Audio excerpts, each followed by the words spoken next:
سب کہو الحمدللہ۔ ایک دینی ادارے نے یہ پروگرام ترتیب دیا ہے کہ اس ادارے سے قرآن پاک کی تکمیل کر کے بچے کچھ سندے لینے والے ہیں، کچھ دستارے لینے والے ہیں۔ اللہ پاک نے انسانیت پر انعامات کی اتنی بارش کی ہے کہ انسان اگر ان انعامات کو گننا چاہے تو انسان نہیں گن سکتا۔ وَإِن تَعُدُّوا نِعْمَةَ اللَّهِ لَا تُحْصُوهَا، اللہ خود فرماتا ہے کہ تم اگر میری نعمتوں کو گننا چاہو تم نہیں گن سکتے، اور انسان گن ہی کیسے سکتا ہے کہ یہ انسان جاگ رہا ہے تب بھی اللہ کی نعمتیں برس رہی ہے، سو رہا ہے تب بھی برس رہی ہے۔ جاگتے ہوئے تو یہ گننے کی کوشش کرے گا، سوئے ہوئے کیسے گن سکتا ہے؟ اور حقیقت یہ ہے کہ یہ جاگتے ہوئے بھی اللہ کی نعمتوں کو نہیں گن سکتا۔ میں اس کی ایک مثال دیتا ہوں۔ انسان جب روٹی کا لقمہ توڑ کر اپنے منہ میں ڈالتا ہے تو اس لقمے کے منہ میں آنے کے بعد اللہ کی رحمتیں اور انعامات مسلسل اس کے اوپر برسنے شروع ہو جاتی ہے۔ جب آدمی منہ میں لقمہ ڈالتا ہے تو اس منہ میں چبانے کے لیے اللہ نے دانت بھی دیے ہیں، اس کو نرم کرنے کے لیے لعاب بھی دیے ہیں، اندر حرکت کرنے کے لیے جبڑے بھی دیے ہیں، وصول کرنے کے لیے ہونٹ بھی دیے ہیں۔ اس کے بعد گلے سے جب نیچے جاتا ہے تو دو سوراخ ہیں، ایک سانس کا ایک غذا کا، تو سانس کی طرف کبھی نہیں جاتا، بغیر ارادے کے جب آدمی گھونٹ بھرتا ہے تو غذا والا لقمہ غذا کے راستے جاتا ہے۔ سبحان اللہ۔ لقمے کے منہ تک پہنچنے میں اور گلے سے گزرنے میں جتنی نعمتیں اللہ کی استعمال ہو رہی ہیں انہی کو بھی یہ بندہ نہیں گن سکتا۔ پھر یہ لقمہ اس کے منہ تک پہنچنے میں کتنے مراحل طے کر کے آیا ہے، اور ہر مرحلے میں اللہ کی نعمتیں کتنی ہیں اس کا بھی کوئی شمار نہیں۔ کہاں کسان نے زمین کے سپرد کیا دانا، اس دانے کو اللہ نے اگایا، بڑا کیا، چھٹا لگا، اس میں پھر دانے ڈالے، اور اس پورے 6 مہینے میں آسمان سے فرشتے آ کر روزانہ اس سٹے کی، دانے کی، پودے کی حفاظت میں لگے رہے، خیر عافیت کے ساتھ 6 مہینے میں یہ تیار ہو کر کسان کے گھر میں آیا۔ درمیان کے اندر اللہ کی کتنی نعمتیں ہیں بندہ نہیں گن سکتا۔ میرے دوستو ذرا توجہ فرماؤ، یہ کسان کہتا ہے کہ میں نے اپنے ہاتھ سے اس میں دانہ ڈالا ہے، میں نے اس میں ہل چلائے ہیں، میں نے اس میں پانی لگایا ہے، میں نے اس میں بہت ساری محنت کی ہے۔ میرا سوال یہ ہے کہ ان تمام مراحل میں گندم کو زمین کے سپرد کرنے میں، پانی لگانے میں، ہل چلانے میں جتنے مراحل ہیں، کیا یہ اللہ کی طاقت سے بے نیاز ہو سکتا ہے؟ نہیں۔ ذرا بولو، نہیں، بے نیاز نہیں ہو سکتا۔ پانی کس نے دیا؟ اللہ نے۔ اللہ نے۔ جب بارشیں نہیں آتی تو کتنے ہم پریشان ہو جاتے ہیں۔ جس ہاتھ کے ساتھ اس نے زمین کو بیج دیا، یہ ہاتھ کس نے دیا؟ اللہ نے۔ ذرا اونچا بولو. اللہ نے اس کا کیا کمال ہے؟ جن پاؤں سے چل کر یہ کھیت تک پہنچا ہے وہ پاؤں کس نے دیے؟ اللہ نے. جن آنکھوں کو استعمال کرتے ہوئے یہ اپنے کھیت تک پہنچا ہے وہ آنکھیں کس نے دی ہے؟ اللہ نے. ان تمام مراحل میں قدم قدم پر اللہ کی رحمت برس رہی ہے. یہ انسان اللہ کی نعمتوں کا شکر تو کہاں ادا کرے گا، یہ تو گر بھی نہیں سکتا. توجہ فرمائیں دوستو، یہ لقمہ اس گلے سے نیچے گیا. لقمے کے اندر ہمیں کوئی شے نظر نہیں آ رہی تھی. ایک لقمہ ہے جس کو ہم نے اپنی بھوک ختم کرنے کے لیے بطور غذا کے استعمال کیا ہے، لیکن اس جسم میں ہزاروں قسم کی مشینریاں ہیں. ہر مشینری کو الگ الگ وٹامن چاہیے. اس لقمے میں اللہ نے ہماری اس پوری مشینری کے لیے وٹامن بھر دیے ہیں.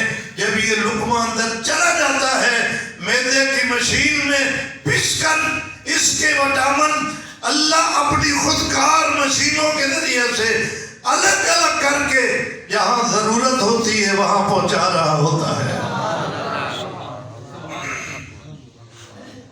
اسی لقمے میں ان آنکھوں کو جو وٹامن چاہیے وہ بھی موجود ہے، کانوں کو جو وٹامن چاہیے وہ بھی موجود ہے، گوڈوں کو جو وٹامن چاہیے وہ بھی موجود ہے. انسان کے بالوں کو جس طاقت کی ضرورت ہے وہ بھی اسی لقمے میں موجود ہے.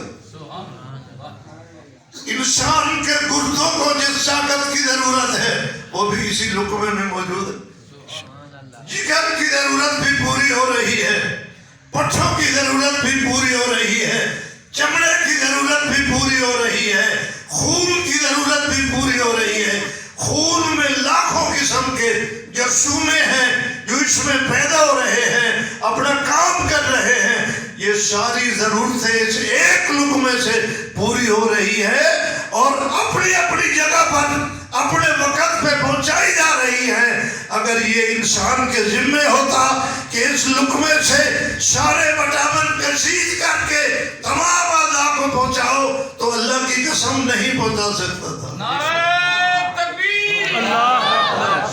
محمد مصطفیٰ، عظمت قرآن، اسلام، دینی مدارس، نعرہ تکبیر. اللہ اکبر. کبھی آنکھوں کے وٹامن کانوں میں پہنچا دیتا، کبھی کانوں کے وٹامن جگر کو پہنچا دیتا، کبھی جگر کی جو ضرورت تھی وہ گردوں کو پہنچا دیتا. یہ تو ساری زندگی اسی الجھن میں لگا رہتا، اپنے اس جسم کی مشینری کو چلانے پر قادر نہیں ہے. یہ ایک لقمہ منہ میں ڈال کر بے نیاز ہو جاتا ہے، یہ سو جاتا ہے. ساری رات اللہ کی خودکار مشینیں اس کے جسم میں چلتی رہتی ہیں اور ہر وٹامن کو اپنی جگہ میں پہنچاتی ہیں. وَإِن تَعُدُّوا نِعْمَتَ اللَّهِ لَا تُحْصُوهَا. اللہ فرماتے ہیں تم میری نعمتوں کو گننا چاہو تو نہیں گن سکتے. کیا خیال ہے گن سکتے ہیں؟ نہیں جی. میں نے ایک مثال دی ہے. جتنی نعمتیں ہماری طرف اللہ کی طرف سے برسائی جا رہی ہے، اگر ان نعمتوں کو چھیڑا جائے، دیکھا جائے، ان کی تفصیل کی جائے تو بیان کرتے ہوئے سارا دن اور رات بیت جائے گا. ہم ان نعمتوں کو شمار نہیں کر سکتے. اللہ کی اتنی نعمتیں ہیں. ان تمام نعمتوں میں جو اللہ کریم نے انسانوں کو دی ہیں، اللہ پاک نے اپنے محبوب کی امت پر وہ تمام نعمتیں آسمان سے نازل کی ہیں، زمین سے نکالی ہیں. لیکن کچھ نعمتیں ایسے عطا کی ہیں جو 1.25 لاکھ نبیوں کی امتوں کو نہیں دی، صرف اللہ نے کرم فرماتے ہوئے اپنے محبوب کی امت کو دی ہے. عظمت قرآن، زندہ باد. شان قرآن. زندہ باد. اللہ نے اس امت کو سب سے پہلے اپنا محبوب دیا. بے شک. بڑے سبحان اللہ دی چاہ سے نہیں آئی. سبحان اللہ. سب سے پہلے اللہ نے اپنا محبوب دیا. انبیاء علیہ السلام سارے شان والے ہیں. انبیاء علیہ السلام سارے عظمت والے ہیں, سارے رحمت والے ہیں, لیکن ہر نبی اپنی اپنی امت کے لیے رحمت بن کے آیا ہے. اللہ نے جو ہمیں محبوب دیا ہے وہ صرف اپنی امت کے لیے رحمت نہیں ہے. وَمَا أَرْسَلْنَاكَ إِلَّا رَحْمَةً لِّلْعَالَمِينَ. ساری امتوں کے لیے رحمت ہے, کائنات کے ذرے ذرے کے لیے رحمت ہے. کائنات میں جتنی بھی رونقیں آپ دیکھ رہے ہیں, یہ اللہ نے اپنے محبوب کے طفیل سجا رکھی ہے. بے شک. پیدا اللہ کرتا ہے, نظام اللہ چلاتا ہے, لیکن یہ سارا نظام اللہ نے اپنے محبوب کے طفیل بنایا ہے. اگر اللہ اپنے محبوب کو اس کائنات میں بھیجنے والے نہ ہوتے تو نہ 7 لاکھ نبی ہوتے, نہ آسمان ہوتا, نہ زمین ہوتی, نہ روشنی ہوتی, نہ پانی ہوتا, نہ سمندر ہوتے, نہ پھول ہوتے, اور نہ یہ غذائیں ہوتی. تاجدار ختم نبوت زندہ باد. تاجدار ختم نبوت زندہ باد.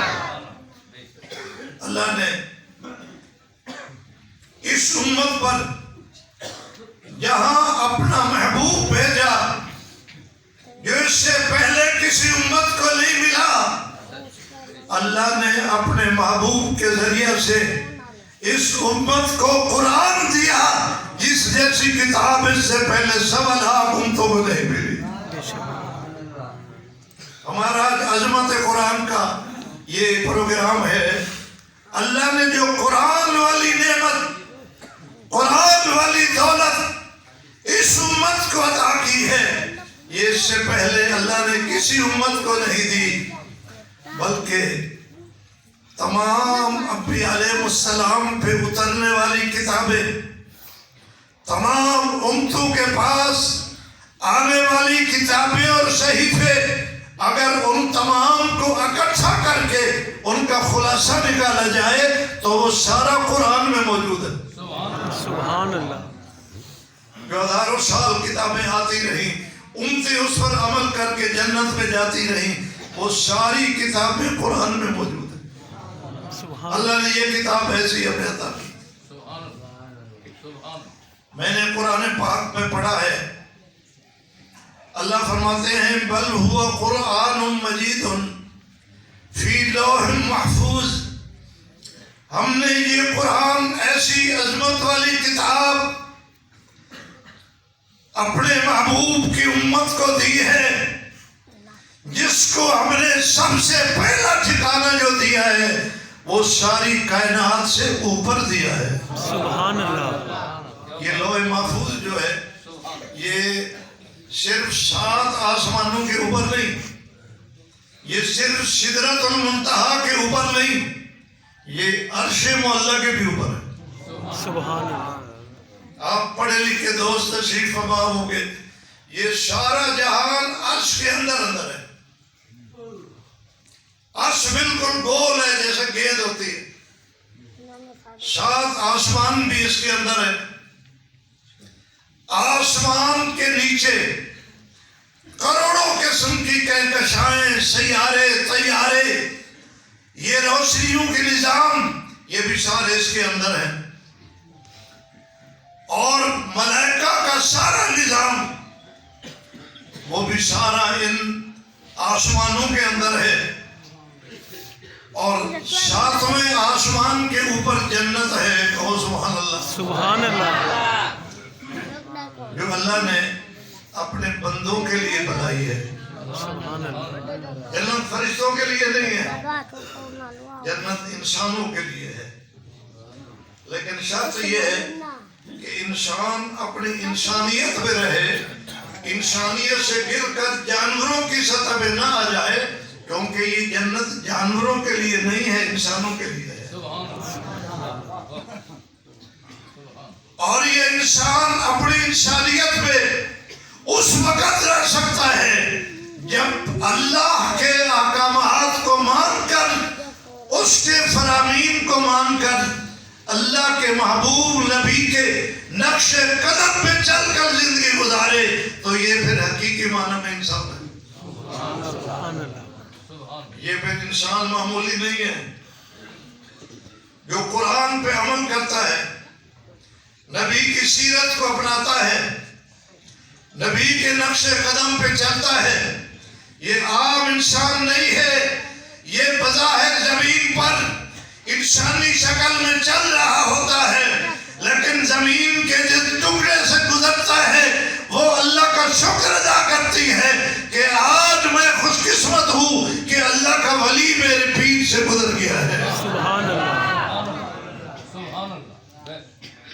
زمین کے دوسرے ٹکڑوں پہ فخر کرتی ہے کہ آج فلاں اللہ کا ولی میری پیٹ سے گزر گیا ہے۔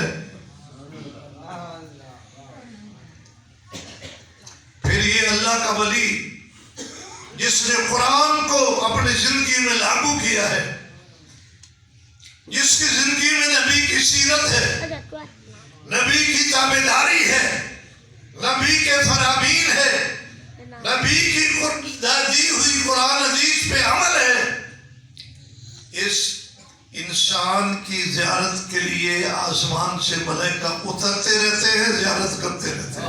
سبحان اللہ،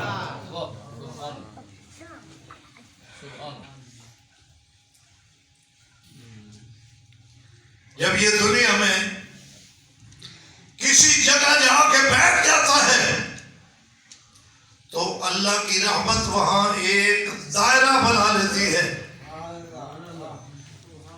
جیسے رات کو جب چاند نکلتا ہے تو اس کی روشنی ایک دائرہ باندھ لیتی ہے آسمان میں اور زمین میں، اس دائرے کے اندر روشنی ہی روشنی ہوتی ہے۔ سورج جب نکلتا ہے تو اس کا اس سے بھی بڑا دائرہ ہوتا ہے، اس دائرے کے اندر اندر روشنی ہی روشنی ہوتی ہے۔ جہاں اللہ کا ولی بیٹھ جاتا ہے وہاں رحمت ایک دائرہ بنا لیتی ہے، اس دائرے کے اندر جتنے لوگ آ کے بیٹھ جائیں، اللہ کی رحمت جو آسمان سے اتر رہی ہے اس دائرے میں بیٹھے ہوئے سب پہ برس رہی ہوتی ہے۔ سبحان اللہ، نعرہ تکبیر، اللہ اکبر، شان اولیاء، زندہ باد، عظمت اولیاء، زندہ باد، عظمت قرآن، زندہ باد، نعرہ تکبیر، اللہ اکبر۔ جب یہ اللہ کا ولی اس دنیا سے اللہ کی طرف سفر کرتا ہے اور چلتا ہے تو اللہ اس کو بڑے اعزاز اکرام کے ساتھ لے جاتے ہیں۔ مشکات شریف میں حدیث ہے کہ آسمان سے نورانی ملائکہ کی ایک جماعت آتی ہے، یہاں یہ سویا ہوا ہوتا ہے چارپائی پر، بیڈ پر، بستر پر، اور اس کی آنکھیں سامنے ہوتی ہیں، اس لائن میں وہ سارے فرشتے بیٹھ جاتے ہیں۔ سبحان اللہ، وہ فرشتے بھی نورانی ہوتے ہیں اور ان کے ہاتھ میں نورانی چراغ ہوتے ہیں اور ان کے ہاتھ میں لباس ہوتا ہے جس کی خوشبو پھیل رہی ہوتی ہے۔ یہ انسان جو یہاں چارپائی پہ سویا ہوا ہے، اس کی آنکھیں اس منظر کو دیکھ رہی ہوتی ہیں اور اس کا جی اندر سے تڑپ رہا ہوتا ہے کہ کب وہ وقت آئے میں اس دنیا کے قید خانے سے نکل کر اپنی جنت میں چلا جاؤں۔ سبحان اللہ، اس کے لیے موت مشکل نہیں ہوتی، موت گناہگار کے لیے مشکل ہے، اس اللہ کے ولی کے لیے موت آسان ہوتی ہے۔ وہاں سے آواز آتی ہے ملائکہ کی طرف سے، یا ایتھا النفس المطمئنہ ارجعی الی ربک راضیۃ مرضیہ فادخلی فی عبادی وادخلی جنتی۔ اے ایسا شخص جس نے اللہ کو راضی کر لیا ہے، آج اللہ انعام دینے کے لیے تیرا انتظار کر رہا ہے۔ ارجعی الی ربک، اپنے رب کی طرف آؤ، راضیۃ مرضیہ، جیسے تو نے اپنے رب کو راضی کیا ہے، تو اپنے رب پہ راضی ہے، آج رب تیرے اوپر راضی ہونے کا اعلان کر چکا ہے، جنت تیرا انتظار کر رہی ہے، حوریں تیرے دیکھنے کے لیے، تیرے ساتھ نکاح کرنے کے لیے بے تاب بیٹھی ہیں، جنت کے حور و قصور، جنت کی شہد اور دودھ کی نہریں تیرے لیے منتظر ہیں، جلدی کرو۔ سبحان اللہ۔ ارجعی الی ربک راضیۃ مرضیہ فادخلی فی عبادی وادخلی جنتی، آ جاؤ میرے پیارے بندے، جنت میں داخل ہو جاؤ۔ سبحان اللہ۔ اس کی روح اندر سے چھلانگ لگاتی ہے اور ان بہشتی لباسوں میں جا کے داخل ہو جاتی ہے، اور جو فرشتے لے کے بیٹھے ہوتے ہیں۔ مشکوٰۃ شریف میں حدیث ہے کہ اس روح کو فرشتے لپیٹ کر آسمان کی طرف اڑنا شروع ہو جاتے ہیں، کیونکہ ان اللہ والوں اور جنتیوں کے لیے جو مقام ہے، ٹھکانہ ہے روح کا، وہ اعلیٰ علیین میں ہے، وہ جنت میں ہے۔ فرشتے اڑنا شروع ہو جاتے ہیں، پہلے آسمان پر پہنچتے ہیں، وہاں دروازے بند ہوتے ہیں، وہاں کا ایک نظم ہے آسمانوں کا، یہ کہتے ہیں دروازے کھولو، اللہ کا ولی آ گیا ہے، اللہ کا ولی گزرنے والا ہے، دروازے کھولو۔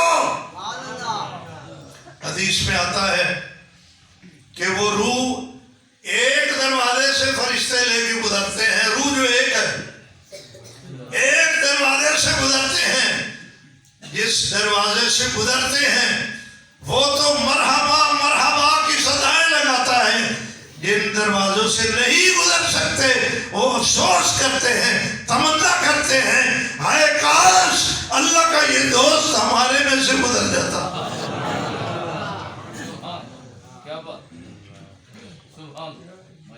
میرے دوستو،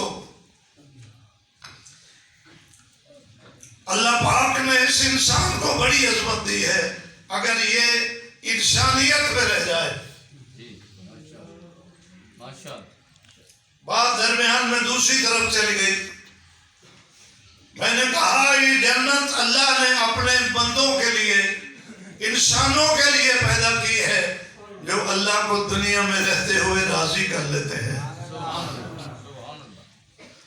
جنت کے اوپر سدرۃ المنتہا ہے، سدرۃ المنتہا کے اوپر نورانی حجابات، پردے شروع ہوتے ہیں جو سدرۃ المنتہا سے عرش معلیٰ تک 70,000 ہیں، 70,000 پردے ہیں نورانی۔ ان 70,000 پردوں کے اوپر عرش معلیٰ ہے، عرش معلیٰ کے اوپر اللہ کا تخت ہے، اللہ کی حکومت ہے، الرحمن علی العرش استویٰ، وہاں اللہ کی حکومت ہے۔ اس کے اوپر اللہ نے لوح محفوظ میں قرآن کو رکھا ہے، اس میں اللہ نے پورے عالم کو پیغام دیا ہے کہ میرا کلام جو ساری کائنات سے اوپر ہے، اس کی عظمت بھی میری ساری مخلوق میں سب سے زیادہ ہے۔ میرے دوستو یاد رکھو، ہمارا جمعے کا ٹائم ہو رہا ہے، میں بات ختم کرنے والا ہوں۔ یہ قرآن اللہ کا ایسا کلام ہے،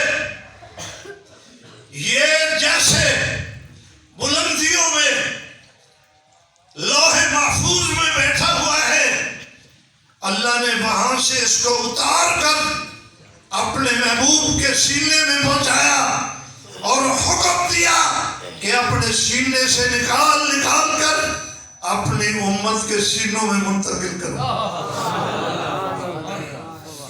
جس طرح قرآن بلند و بالا کتاب ہے، یہ جہاں جہاں چلی جاتی ہے